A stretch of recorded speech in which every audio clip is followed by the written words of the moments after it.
folks, I'll tell you, Kyle and I are saddened actually, and this is why it's our calling. But we're saddened by the fact that most retailers, especially retailers, small businesses, it runs people ragged, and it's running their lives rather than them running the business. Do you feel the pressure to grow your business, but doing so feels a bit like drowning? Welcome to Slow Growth Business, the show for business owners and leaders to quiet the noise and lead your business to success, one day at a time, slow and steady. If you feel your business is running you and you're ready to run it, you've come to the right place. Now, here are your hosts, business coaches Jimmy DeGroot and me, Kyle Bullock. Folks, I apologize for our audio the past few podcasts, and it will not be that way again, as far as we can help it. No, I think we're hunkered down to our regular systems again. Yes, we're hunkered down to our regular ways. What do you want to chat about this week, Kyle? Well, we got a good one. I'm going to throw your way, and who knows? This might be multiple podcasts. Because it's something that we're seeing and we're hearing right in the zeitgeist. Okay. So I'm going to put a scenario together, and then I want you to help give the first steps because I think it applies to a lot of our listeners. It certainly applied to me at one point. So imagine I am the owner of a business, successful little business. When I got in a business for the first time, or I started the company, it was me in the driver's seat, doing the thing in the front, doing the thing in the back, taking care of all the stuff. And then eventually I start adding more people to a team. I start bringing people into the fold, but I still feel like I'm running around with my head chopped off, putting out fires every day. And I'm looking at my team going, they feel the same way. And ultimately, I'm told that I need to have better management, whatever that means. Right. I don't even know what that means. You say it's better management. It sounds nice, but look, I don't even know what the first steps I should take because all I've ever known is how to do this myself, and I have no concept of what you mean when you say better management. I don't know what the first steps are. So, Jimmy, in my situation, what would you tell me would be the first steps to really build management in my existing company? Well, last summer when I was riding around on my lawnmower, mowing the lawn, of course, I was listening to the E-Myth Revisited. And that, classic. I don't know how ancient that book is right now, but it's a great book. And he uses a great analogy of a lady who owns a pie shop. And she started making pies. And pretty soon she's pulling her hair out because she's got a thriving pie business, but it's more than thriving, it's running her life. And she's going crazy about it. So one of the first things I think that we need to start doing is we have to answer ourselves the question, what do we want? What do we want, personally in life? How do we want to live our life? How much do we want to work at the office or the store or whatever? How much, I think you ask an amazing question. How much is enough? How much money do we need to make? How much is enough? So that we just don't endlessly go on that wheel looking for the more, whatever that is. And then define what would our business look ideally? What would it look like ideally 10 years or 5 years down the road? What's my dream business? And is that too many questions to throw into the first? It's a lot. Boy, you have me thinking a lot about the future, what I want, kind of existential thinking. Right? So let's say that I sit down and I do write it down and I dream of it, and I'm going to look at it and go, man, I would love to be at more of my kids' games. I'd love to have not an overtime schedule, right? I'd like to have a regular working schedule. Right. I'd like to make a good living, more than I'm making now. Okay, so I see it in front of me, and that's a nice dream, but man, it seems like a pipe dream. What do I do with it now that I have it in front of me? Well, I I know you know the answer to this, Of but course. the thing is this, you and I both know that there's magic in in in writing it down. There is magic in that because you're putting it out there into the universe, whatever theories you subscribe to, you're putting it out there and you're shooting for something. So writing it down, I will tell you, is a first major huge step. And if you write it down, I'd go out and get a cake and celebrate because most people don't write it down. They never think about it. You and I both know this because we ask people, what's your end game? What's your out? Never thought about it. Have no idea. So I would say end of podcast number one, write it down for crying out loud, or you shape your dream. Think about it. What do you want? I think a lot of people don't even think about it. They just think, well, dad had this shoe store and I'm just going to take over the shoe store and I'm just going Yeah. to keep doing what dad did.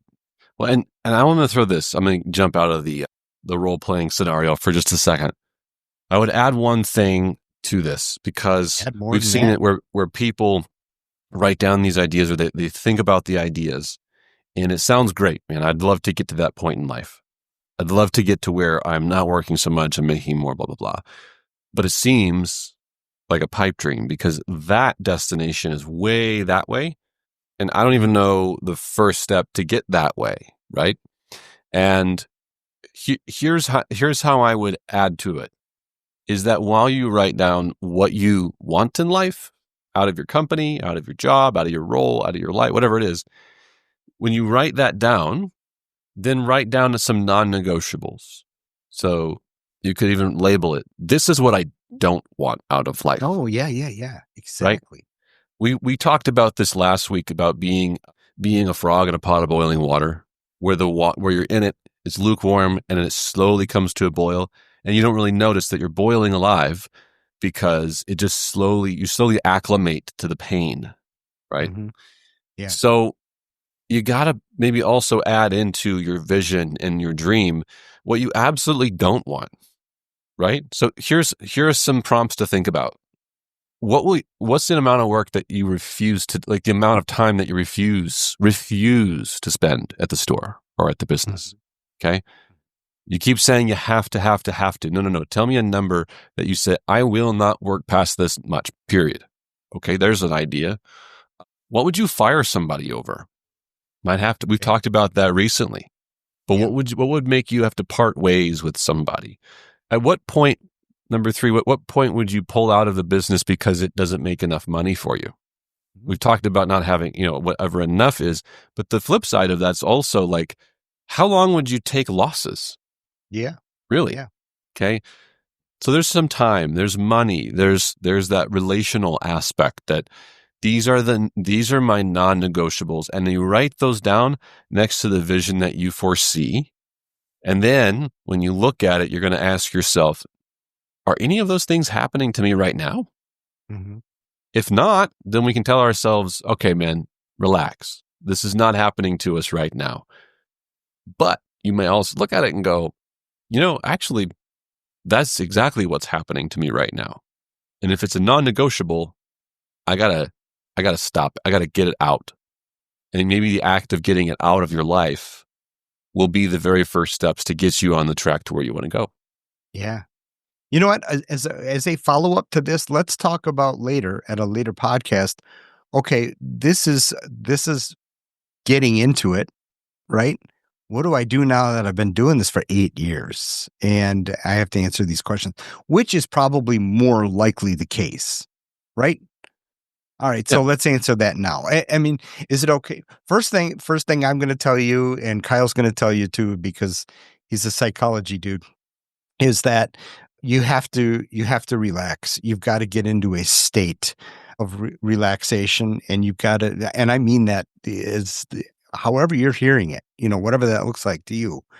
Go out in the woods, get a cabin, rent a cabin, go off somewhere, go by a beach, and just sit and be alone and really contemplate what you want from this business and answer those questions that we both presented to you.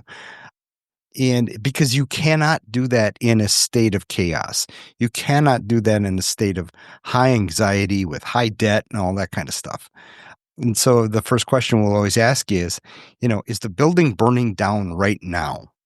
And if the building isn't burning down right now, and if employees are not running out of the door with all of your cash and merchandise, and there are customers walking into the store actually giving you money, then get away and start making these decisions and get into that good state. Where do we go from here? Because there's so many places, there's so many ways to go on this. Yeah. So, okay, let's say that you've completed the steps. Jimmy says, write down your vision, your dream of where you want to go, what you want to be. And then I add to that, then also write down what you don't want, or what I call your non-negotiables, the things that you will not tolerate. All right. And then Jimmy says, go away with that stuff to whatever place of relaxation that is. Some people we know listen to this on a walk and they are in that state of mind. And some people need to run out and get a massage in the afternoon and then take a long drive, right? That's their spot of relaxation. It's my spot. That's my spot. Oh, it sounds pretty good to me right now as well. So once you're in that spot, okay, here's the psychologist in me coming out, telling you, once you see where you want to be and what you don't want to be or what you won't tolerate, then I want you to remember that if you do nothing, nothing will happen. That any movement, any change, even if it's minuscule and small, is a movement in a direction. Now, I didn't even say the right direction, because a journey like this is not one that's linear. So it's not like I'm going to go from point A to point B, and then if I just keep doing the steps as 1, 2, 3, 4, 5, then I'm going to end up where I want to be. It's this winding journey where you're going to go forwards, backwards, uphills, downhills, valleys, mountains, peaks, and all the rest. But I want you to remember that doing nothing means that nothing will happen. Doing something, even if it's minuscule and small, will begin to yield results. And so I would pick something from your non-tolerable list to get rid of or mitigate, and then something on your I want to do something with my life, with my business list, and do something towards it. And it can be itty bitty teeny tiny. I'm going to give you a quick example on the latter. Okay. All right. There's a saying. I was going to say, let's insert movie clip from What About Bob? Tiny steps. That's right. Baby steps. There's a saying in the world of fitness that when you want to get fit or start that journey, you get inundated with people who are, on your feed who have who are doing CrossFit competitions and triathlons, and they look like Adonis, and you're just like, oh my God, that's never going to be me. The saying goes, we don't need any of that for now. The best thing that you can do is to get your tennis shoes on and take 1 foot out the door. And they mean that literally. And you know this, Jimmy, because you and your wife walk every day, right? 3 to 5 miles every day. And you know that the hardest part when it's super cold outside or the weather sucks or you're a little bit tired and you're not really with it, you got a lot on your mind. I would bet you anything that if I ask you, what is the hardest part of going for a walk every day? It's just getting your shoes on and taking the first step. Because I imagine once you guys take the first steps, it changes, right? It's easy from there. Yep, exactly. Yeah. And so I think the same thing is true here. It really can be itty bitty and teeny tiny changes where you go, I'm not going to carry that line anymore. It's just too much work. I'm not going to put up with these behaviors anymore. It can be even smaller where it was like, I'm just going to ask for Google reviews from every person. That's it. Yeah. Yep. That's all I'm going to do. Right. For a month. And you just do it for a month. And you've taken these steps on a journey in the future direction. And I know I'm rambling, but I'm feeling inspired by someone that we know who, as we've looked at their trajectory for the last 6 months, it has been a journey of 1,000 small steps, not big leaps, which is the whole theme of this podcast. Yeah, and now that we look back with them at 6 months, we go, did you see where you came from? Right. This is huge, Yeah. I love it. That's fantastic. And that's a lot of the, what I did is I used, and you've heard this before, but I used angst as my impetus to make those little Mm. steps. So once I defined what my work life was going to look like and feel like, and I'm referring to the word scalability here, for my ability to walk away from things and feel good about it. I used angst, and that was every time somebody needed me to do something that it required me, I said, I'm going to take this opportunity to train so that I don't have to do this again. And so you've all heard me say that before, but that's one of those little baby steps. And so even if you don't define something, define that you're going to use angst as an impetus to angst as an impetus. Boy, that's either a band or an album That's what I was just or a thinking. movie. It's an indie rock album from 2003. Angst or impetus.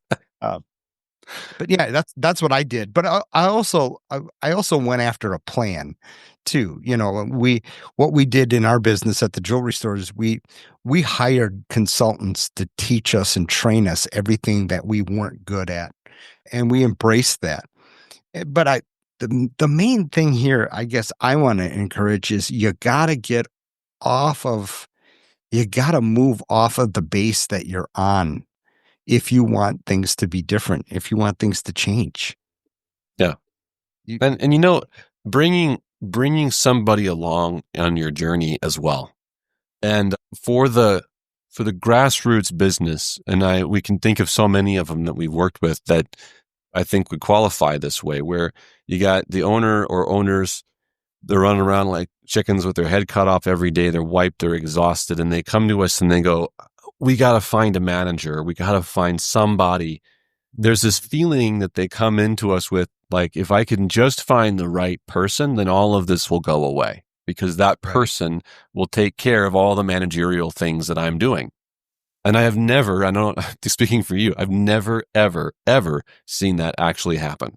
No, Because a person will come in and even if they're qualified, they look at you and they go, so what am I doing again? Doesn't happen. well, absolutely. You have a great little thing that you talk about, writing recipes, and we got to even when we find those people, we have to write the recipes that we want accomplished in the business for those people. Yeah. Because they're probably amazing. They're probably amazing champions at it. And you hand them the recipe and they're going to kill it, man. They're going to knock it out of the park. But if you don't, you're going to get that. So what am I doing again? So this is so funny. I just came from a lunch with some entrepreneurs I just got to meet. They own this little restaurant winery up in Niagara. Oh, Beautiful okay. little place, right? And it's like the Napa Valley of Canada.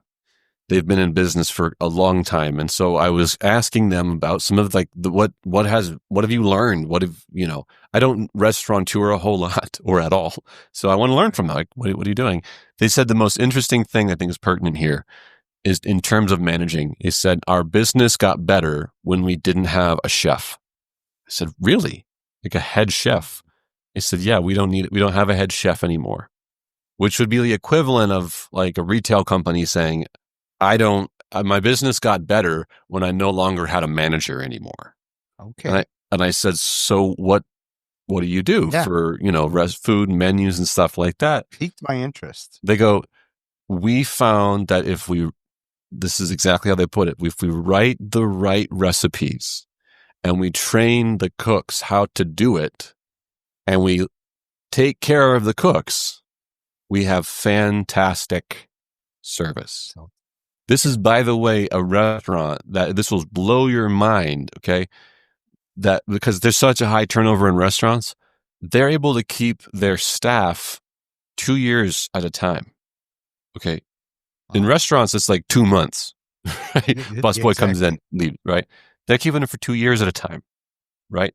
So I go, so you're just taking care of your people, right? And loving them, and you don't need a chef anymore. I said, no, if we can just train them the system, and we show them what system works, and then our job is to tweak the system, then it all works. Yeah. And then they're able to take off on trips like they are right now and visit with us. And I'm learning from them. I'm going, this is exactly what's going on in retail, where you if the perception is that what gets me out of the woods is I need a manager, back up. What you need is a recipe. And it starts very simply, like 3 steps. Here's a process. You sit down with someone that you want to empower and listen to and grow as a leader. Who cares about their title? Right. She said, I don't even care about my staff's title. I just care about my staff. Yeah. And so I sit down with them, I teach them the recipe, and off they go. How is it any different when you're looking at your journey of where you want to go, what you won't tolerate? You have the formations of a recipe. Now sit down with someone you trust on your team and say, this is what I'm thinking. I'm going to teach you how to do it now. Yeah. And then let them do it. Well, listen, that's incredible. That really is beautiful. And I love that because, well, folks, I'll tell you, Kyle and I are saddened actually. And this is why it's our calling, but we're saddened by the fact that most retailers, especially retailers, small businesses, it runs people ragged and it's running their lives rather than them running the business. And so, if there's any way that you can start to be thinking about scalability, the future, the dream for your business, what you wanted when you started off, or maybe thought and didn't really, conceptualize or put down on paper. But you gotta move towards organized management versus chaos. Because if you have chaos and nobody's running the roost or nobody's working off of recipes, you need that head chef, and you're going to pay them, and you're going to have high turnover and blah blah blah. Lots of different things can go wrong. Oh yeah. So let me put the cherry on this. All right. Because this feels like maybe the first steps of the ultimate journey of how you get a system of management. So, as you said, get them so to get in a relaxed state, be thinking of the future and write that down, what you want. I'll throw in there, write what you won't tolerate. Then just write 3 steps that you can take right now that moves you towards where you want to be and away from where you don't want to be. And then teach those 3 steps to someone on your team, right? Would you say that's maybe the very beginnings, the hatchlings of a management system? Absolutely. Absolutely. And then and then later on we'll talk about do what you do well, and get rid of the things that you don't do well. And we've talked about that before, but that's kind of all part of this plan. So let's do a little series on this, how to start having a life, right? By the way, folks, this is what Kyle and I, we work with people on a weekly basis. If you want to contact us, we're more than happy to do that. We've got some amazing training tools available at trainretail.com for sales training for your staff, and then leadership and management training for your leaders and managers, and maybe yourself as well. But then we also do individual coaching, and that's what really gets us excited, because then we get to see and feel and hear the changes, right? Absolutely. We love it. Yeah. Love it. So let's go. Let's do some more of this next time. Talk about the next steps next time. Baby steps. Go take that first step on your journey. We hope you leave this episode a little better than when you first began. If you'd like more resources to grow your business slow, steady, and consistently, check out our on-demand video catalog at trainretail.com.